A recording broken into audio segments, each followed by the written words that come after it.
So hello everybody, and you're very welcome again to our podcast today. Today I have an incredible guest today, Mike Armstrong. And Mike Armstrong, his business is MA Consultancy and he's from Cardiff. And he's an author, speaker, mentor. And Mike specializes in sales and marketing, social media, self-development and leadership training amongst many, many other services that he provides. Mike, you're very welcome to the podcast. Yes, thanks for having me. I'm looking forward to it. Brilliant, brilliant. Mike, we are in a time now where we're coming through the whole lockdown and, there's a lot of businesses that have been affected, some for the better as well. Tell us a little bit about your journey through the lockdown and how it's affected you. And maybe we can go from there into how some advice, how we can help other entrepreneurs. Yeah, well, at the beginning of the lockdown, I realized that this was a momentous moment in history for mankind because, you don't have global pandemics every day. So, and as somebody who experienced the global credit crunch just in 2008 and actually was a bit of a victim from the global credit crunch because I wasn't able to adapt and pivot and be as flexible as I needed to be because at that time, I was actually married. I was living at home with my wife and 3 children.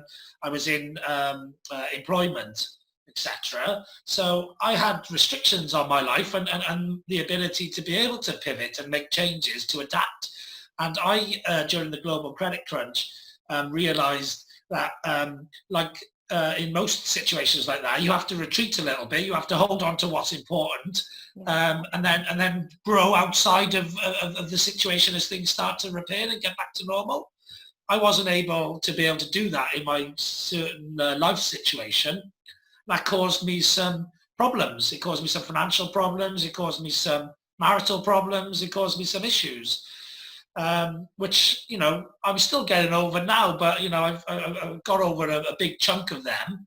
I got divorced in 2012, which was, probably a knock-on effect of the global credit crunch and difference in opinions, if you like, and etc. I got divorced. I left employment as well and wanted to do something for myself.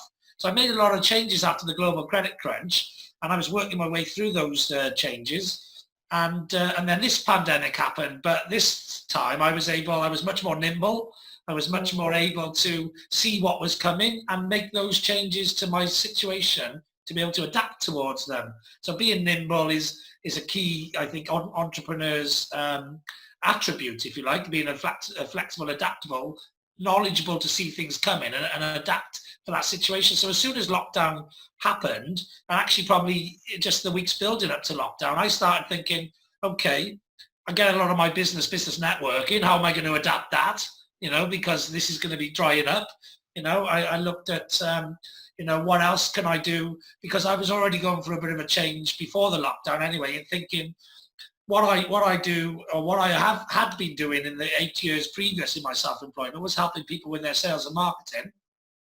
And there's a lot of people that can help people in that area. So you're competing with a lot of people.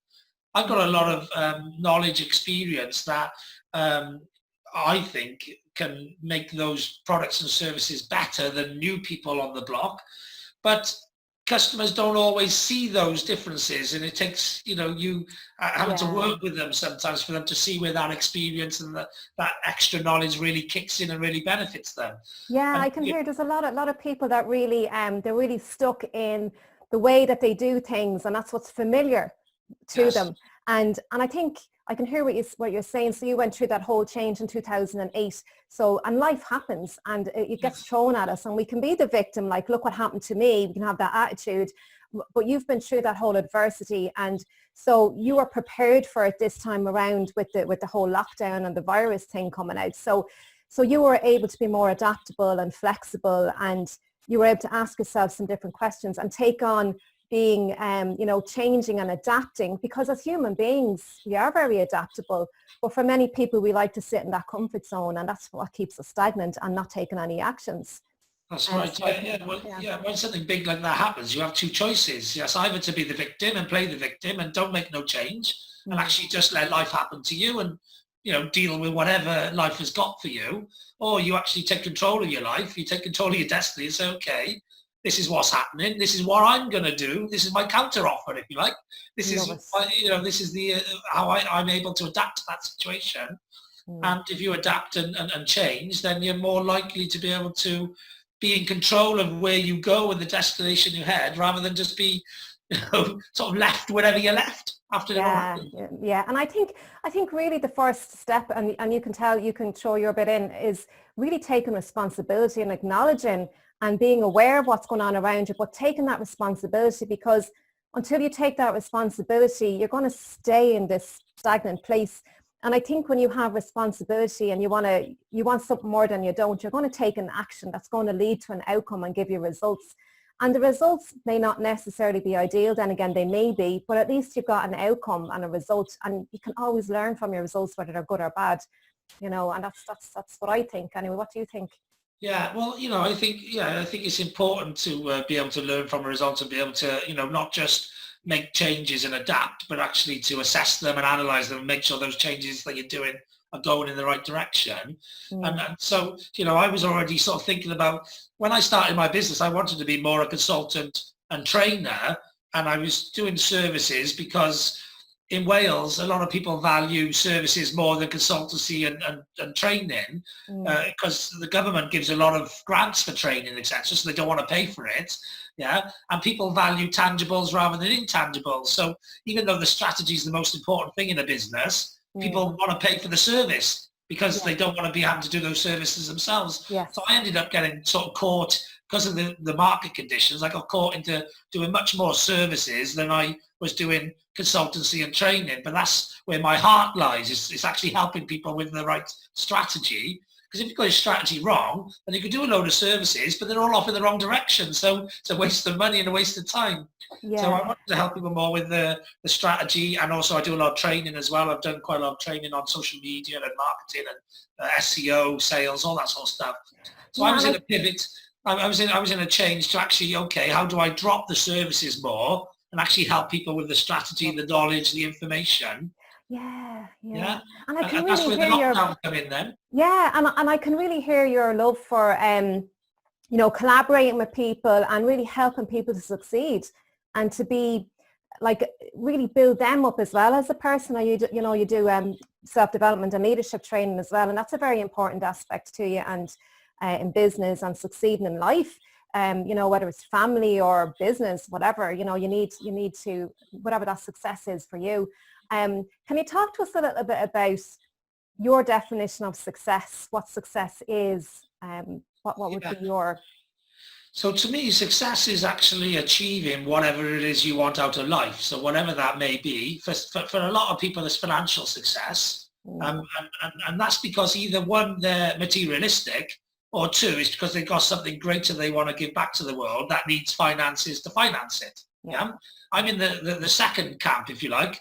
I want to be wealthy because I want to be able to help as many people as possible, and not because I want a materialistic life full of materialistic things. To me, shiny things and bright things and smart things are not what get me happy. They're not what get me excited.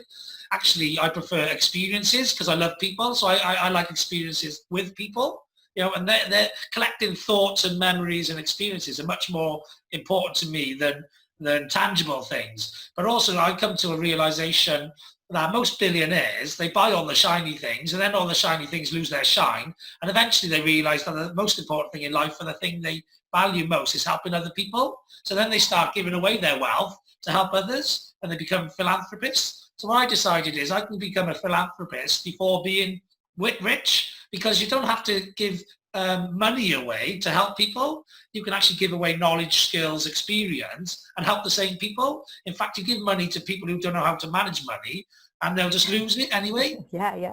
Whereas if you give knowledge and experience and education to people, they got much more chance to build money and to get themselves out of the problems they're in than just chucking money at it. Money's not the solution to most problems. Yeah, and most people who win, like the lottery, for example, they lose it in a year. Because, yes, exactly. Because they don't have the attributes to be able to manage money. Money is just a tool to exchange value.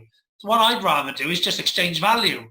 The money doesn't need to get into the equation. Yeah. Yeah, I do a lot of things for value. I do things as favors for favors and swaps for swaps Yeah. because I like helping people. If someone's got something that they can offer me and I can do something for them, I'll do Yeah. that value exchange without the need for exchanging monetary symbols of that value. Yeah. And that's why, so I'm being a philanthropist with my time and with my experience and my knowledge and giving it to as many people as I can in the real world.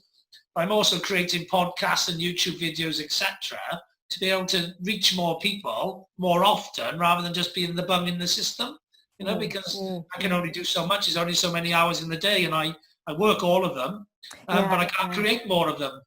You have a lot of great content. I've been looking through your blogs and your podcasts, and you do a couple of podcasts every week. And there's a variety of content there from, business advice and personal development. And you talk about meditation and growth and everything, just a multitude and a wealth of information. And I think, with information, we can be limited with information unless we actually put it into use and put it into action to cause a transformation in our lives. And you do encourage that, and you do talk about, the difference of that. I've seen it somewhere in one of your blogs. But there's something that I came across, Mike, was your SMART happiness formula. I absolutely love how you put that together. Can you talk a little bit about that? Yeah, so literally, I was listening to a presentation from Janet Robbins, actually, and he talked about 5 steps of happiness. I was on that call with you. Fantastic, yeah. Yes, and it was the best presentation I think I've ever heard in my life. And I said that at the time.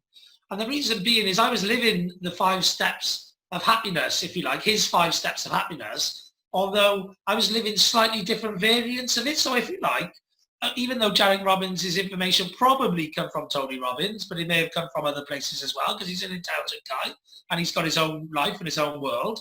And that presentation, the 5 steps of happiness, was only part of a bigger presentation about business and pivoting in this situation. So it was only sort of a flippant 5 steps as part of a wider presentation. But I realized I was living those 5 steps, but I had a slightly different version of it.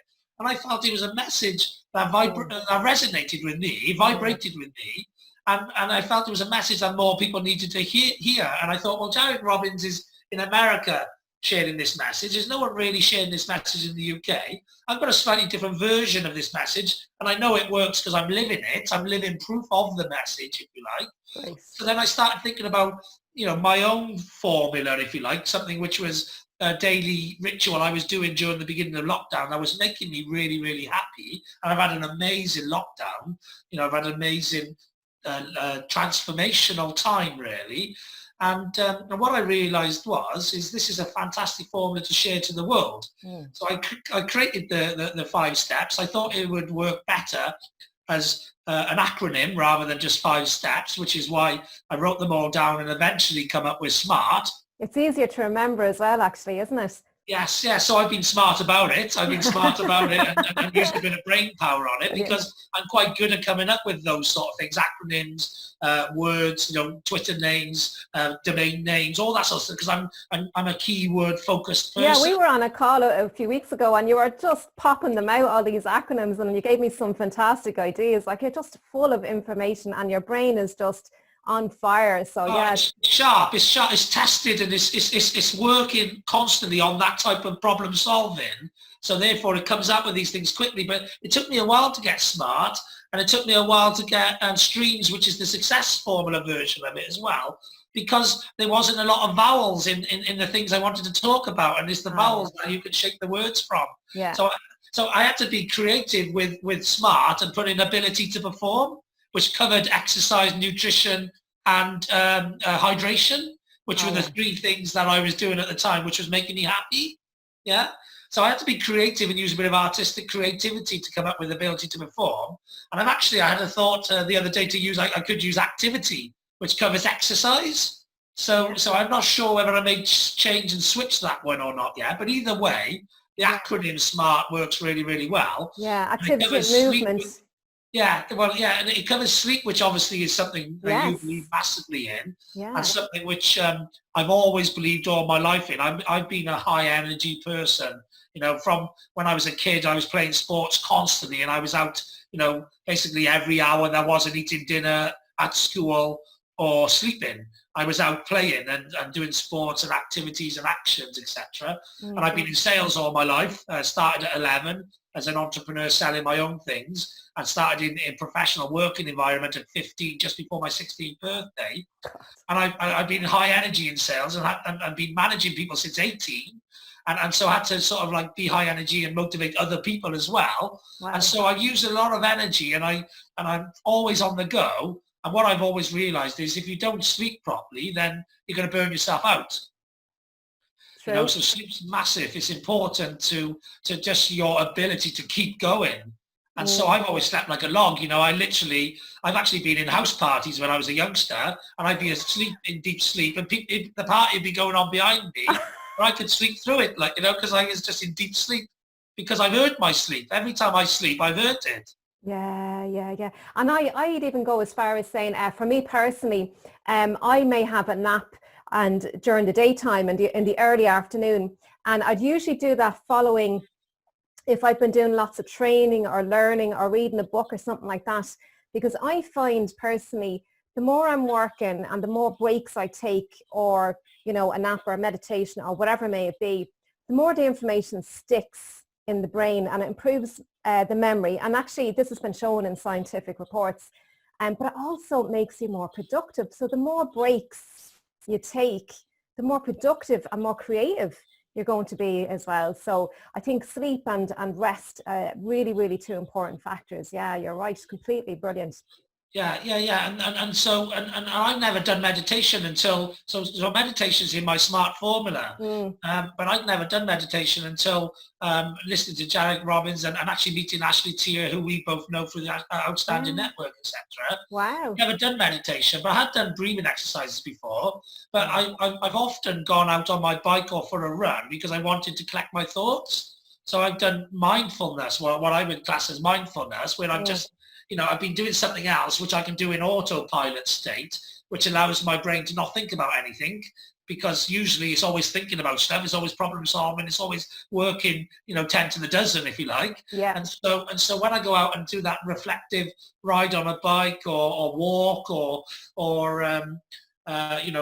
run or whatever, then that's when my brain starts to collect its thoughts, clear a bit, and good ideas come out of it. And that's actually the idea I had for my book, which I become an author during the lockdown period as well. And I was out on my bike riding around, and the idea popped to me. I always wanted to write a book, and I knew I had lots of themes and ideas, etc. But the fully fledged crystallized idea popped out as I was riding my bike. And I had to go home and start writing the book because I had the idea. Before the information went out your head, you had to start. Yeah. So I just started writing it. It took, I come up with the idea at about 3:15. I started writing the book about 3:40, something like that. And it's completed and all now, isn't it, Mike? It's fully completed. I just haven't uploaded it onto Amazon yet. What's the name? What's the name of the book? So again, the idea and the name come to me, but I'm thinking about just slightly pivoting it at the moment. Right, okay. Before I go upstairs. So it's actually called Bounce Back, a human survival story. Yeah, I love it. But the survival bit doesn't really cover the carrying on and thriving. It's a story about survival, which I've done in my life after my adversity, which I touched a bit on earlier, which was my divorce, the only really bad thing that's ever happened to me in my life. Everything else in my life was always an upward trajectory and always going as planned. You know, I've been able to manage my life in exactly the planned route I wanted it to be all my life. And so, you know, getting divorced after the global credit crunch was my first bit of major adversity, and it really affected me for a few years. And then I was able to overcome it, and I was able to overcome it with skills I'd already learned and adapted in my life, plus also in doing a bit of personal development and learning some new skills off other people. Brilliant. And so I got over my own adversity. I've also helped a few other people bounce back. And that's why the idea came to me in lockdown for the book, because I knew the human race was about to have to bounce back from one of the major things that's ever happened to the human race. So that bounce back theme, you know, is what popped up in my head. So I thought I might call it Bounce Back, a human survival story. But I've been thinking about maybe changing it to a human survival story. Ah, very good, very good. I love it. I love that, Mike, because you're so right. We do need to develop a resilience, like emotionally and physically, and that's why we do training and the stress management and that's the number one. Like 90%, 95% of people go to the doctor, and it's usually stress related, and we're not coping, or and even coping is surviving. It's not thriving when we're coping. So we want to move beyond that and really be resilient and be adaptable, as you say, as well, to help us go through all these adversities and change, because life happens and we're always going to have, and as you say, this global pandemic, we've never experienced anything like it in our lifetime, and combined with all the busyness that we have going on in our lives, and we're so busy. And when you were saying, you take your breaks and you go out for a jog and everything, that is crucial, as part of a break or a different task. And that's what's relaxing to you. You enjoy it. But that's where all your creativity comes, because you're switching off from your normal task. So that's really important as well, because in my opinion, when we're doing, the creative ideas don't come to us, and we have to allow, the creative mind to turn on, if you like, for us to realize and to be aware of what it is that's really important to us. So that's why I can really hear in your conversation and what's in your book. And I'm really looking forward to buying it. So I'll be buying a copy of your book when it comes out. Looking forward to that. Yeah. So creativity, I think, is just like exercise. It's a muscle that you need to exercise. But just like exercise, you have to break from it as well. Otherwise, you're over-exercising, you're straining it. You're causing problems. Yeah. So I think, it's the same. So I've adapted to meditation now. And one of my own sleep quirks, if you like, is because my brain's always constantly ticking. I've always had to have the telly on to go to sleep to.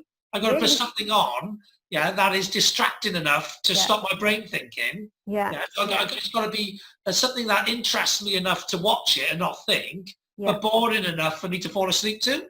And not get engaged in. So quite often I watch those like late night news, news times or whatever. But if they're talking about a topic I'm really interested in, then I get caught up in it.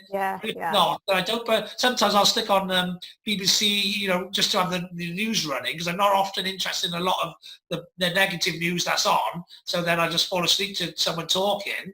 But sometimes then hard talk or something like that will come on with some interesting character from the world, and then I end up watching that for an hour, because I'm interested in that information, but my brain's always ticking. So that's really important for you to wind down then, Mike, at night time, because you're super like on fire. So so you're aware of that. I've started using now. I've used meditation a bit in place of the telly as well. So actually, meditation, I find, can just zonk me out. The first time I listened to Ashley Tier and one of her meditations on Facebook, it actually zonked me out in the middle of the day. I listened to it in the afternoon, and it just put me to sleep. And I woke up, the first time I ever meditated, I woke up, I don't know how long I'd been asleep for, and my brain was completely empty. And as I woke up, I had nothing in my brain. And that's like the first time I can remember ever waking up like that. My brain is completely reset. Yeah, it really does. And that's to say, even in the afternoon when I do those short meditations or whatever, and I use light therapy as well, because the light helps with your circadian rhythm and your melatonin and all of that. And it really helps to that information to stick, but it gives your brain that recovery as well. So it's like you have a fresh slate in your brain to start doing your next tasks or whatever. And that's really important, because we can have too much stuffed in here, so it's really important to allow the brain to process. And that's why, in my opinion, it's very important to take regular breaks during the day, even if it's just for 1 or 2 minutes, to step away from the computer, and also for the eyes as well, like to look out. I have a 20-20-20 rule, so to look out the window 20 meters away after 20 minutes, and you're just doing it for 2 minutes or whatever, and that really helps with the eye strain as well. And that's really super important because of all the EMF and what have you, all that radiation. So that's really important. But it's really important to take those breaks. And something that I thought of as well, my ideas come to me in the shower. And my husband is always giving out to me, you're spending too long there in the shower. And I just have the thoughts are just flowing in, and it's great. And I get out of the shower, and it's a great start to the day, so that's where a lot of my information comes to me as well. Yeah. Well, that's good. Yeah. So then, just for people, we've covered the ability to perform in my SMART formula, which is obviously exercise, nutrition, not having nicotine and caffeine and all of that. I don't have those Stimulants. false Yeah. stimulants. I don't add sugar or salt to my food very rarely. I don't have everything just naturally as it comes, organic, like, Mm. Um, I'm not a really healthy eater. I'm a balanced eater. I eat good stuff and bad stuff and And whatever I that's want to, allowed. Yeah. but I don't add any extra stuff. I don't add sugar to my cereals or my porridge, or I don't add salt to my dinner unless I'm cooking potatoes. Mm. I don't add stuff, to what I'm eating. I just eat it, and I Yeah. cook a Yeah. lot of my own food as well. So I just eat a healthy, balanced diet, not a lot of extras. When I'm being naughty, I might have, a cake Go on, or some tell us. sweets or whatever. But at the moment, during lockdown and while I'm doing the 75 challenge, I have none of that at all. And so the ability to perform and the sleep and meditation we covered. And then the other two parts of my SMART formula is random acts of kindness Love that and one. target setting and achievement. So that's the R and the T. And if you do kind things to people every day, it makes you feel good and it releases oxytocin in your Mm. brain. And if you're doing setting targets, long-term targets give you anticipation, especially if there's a reward at the end of it, or the, Yeah. the goal is the reward. And short-term targets gives you that buzz of hitting targets regularly. Yeah. So if you give yourself daily targets and you achieve them, then you're successful daily, which adds to your good feeling. So those 5 things together, if you do them every day, I believe you can be the happiest you that you can be, and I know it works for me. And I love the random act of kindness and the oxytocin that you're saying, this chemical in the body. It's the love hormone, the bonding hormone. And it could even be as simple as just holding the door open for somebody going into a building, or letting somebody out in the traffic. Or something that I love and I tell people quite a lot. Have you ever heard of the 10-second hug? It's 10 seconds or 20 seconds. I do it with my daughter all the time. So the longer you hug somebody, the more oxytocin is released. It's a And the skin on heart, skin thing, isn't it? Skin on skin. It's the same as what mums yeah, and babies have when they're born. It's that yeah. skin on skin. Yeah, and it's great. It really is great. And I think that was something that was really missing during the whole lockdown period and the isolation. And I think it really had a massive impact on people's mental health. Like, I know physically we were protecting ourselves from this virus, but I think it really affected with all these conforming and all these rules. And even now today, the social distancing is still there, and you have to sanitize and wear a mask and all this going into a shop. And there's a lot of conforming that has to be done. And a lot of people are really scared about that. There's a lot. I actually go into some shops and I'm like, what way am I supposed to walk? I'm looking for the hours and they're going, I'm all confused. But I think the whole connection and social connection was a massive impact on. So now that we're starting to get back out again, it's really, and for the entrepreneur as well, getting back out and meeting people physically. And I know Zoom was fantastic for helping people to connect virtually, but we still need that element of face-to-face as well. Would you agree? Yes, I think it's important. Human contact is important, and relationships are important. In fact, relationships is one of the 7 pillars of success in my Stream Success formula. And relationships, life is all about relationships. It's all about connections, and ultimately, you can get good connections on Zoom. I've got an extra family in Ireland now because of regular online Zoom events. Yeah, I Yeah. can't wait, but I That's can't wait where to we go. met. Yeah, I can't wait to go and see them in the real world though, because it's just different. Yeah, You can yeah, build good relationships online, but it's still nothing better than looking in the whites of someone's eye and shaking yeah, hands on a yeah, deal. yeah, In the entrepreneurial world, and to me, I used to run telesales teams and do telesales and then do field sales, and we used to set the deal up and everything online, do online demonstrations and all that. And if it was under $3,000, we'd close it on the phone. But if it was over $3,000, we'd go and see them. And we get a much higher average order value once you went to see yeah, people. yeah, Because then they can trust you. They've shook your hands. They've seen in the whites of your eyes. They've seen your body language when they've asked questions about your service or certain things, and you've answered them, and that's reassured them. So yeah, there's certain things you just cannot replace with online, no matter yeah. how efficient you want to be and how technology innovative you want to be. There's still, going Totally out and agree. hugging people and shaking hands. And, I'm a relationship builder and I'm a massive networker and I love people. and I love having a laugh and a joke with people and all that sort of thing. And that sort of side of networking is not there at the moment. So I can't wait for that to happen. Yeah. And there's a massive trust element in it. And that's where, all these core values, you spoke about values earlier on, and those core values are really important in building relationships as well, and that whole trust element. And when you actually see somebody face to face, you really get the feel for the person as well. So I totally agree. It's really, really important. Mike, we're coming to the end of the podcast. Can you tell us where people can find your podcast and your blog and your services and all that information? Yes, so obviously if they Google search me, Mike Armstrong, I'm the number one Mike Armstrong on Google. And also if they LinkedIn search me, I'm the number one Mike Armstrong on LinkedIn. Also, if they look at hashtag Mike Armstrong on Google or any search engine or in social media, they can find lots of my content. I've also got a website, which is just mikearmstrong.me. And I've got a podcast, which is the Mike Armstrong podcast. It's actually called You Can Do It as well. But, you'll find me easy under the Mike Armstrong podcast on all good podcasting stations. And also I got a Mike Armstrong YouTube channel. So, all of my content has been rebranded since I've been looking to become a global speaker as Mike Armstrong. Before that, I had a lot of content which was under my business name, which was MA Consultancy. And you can, again, Google search MA Consultancy and you'll find me top everywhere. I am a sales and marketing expert and specialist, and so I'm easy to find. And I can completely agree with that. I've had conversations with you, Mike, and you're just full of ideas and information and inspiration. So I can really stand behind what you're saying there as well. And lots of great content in your podcast. There's tons of them there. So I really invite everyone to have a look at Mike's content, a really, really valuable source of information. And just before we finish, we spoke about Ashley Tier, and Ashley Tier, I interviewed her. She's in episode 3 if anybody wants to go back and listen to Ashley Tier, so she's on the podcast as well. Mike, just any parting thoughts or a message that you want to really help to inspire people to be creative and be the best, highest level of themselves? Any parting information that you can advise people? Well, one of my biggest beliefs, if you like, which so many people don't have, and that's everything is possible.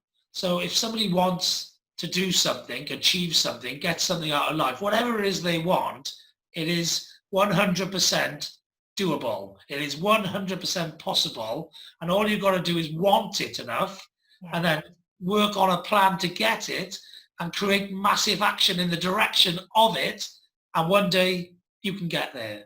And that would be my last thought. Powerful. That is so true. So Mike, thank you so much for joining me today. It was truly, truly inspiring and a fantastic conversation. I loved every minute of it. So we will see you again soon, and thanks a million, Mike. Thank you very much for having me.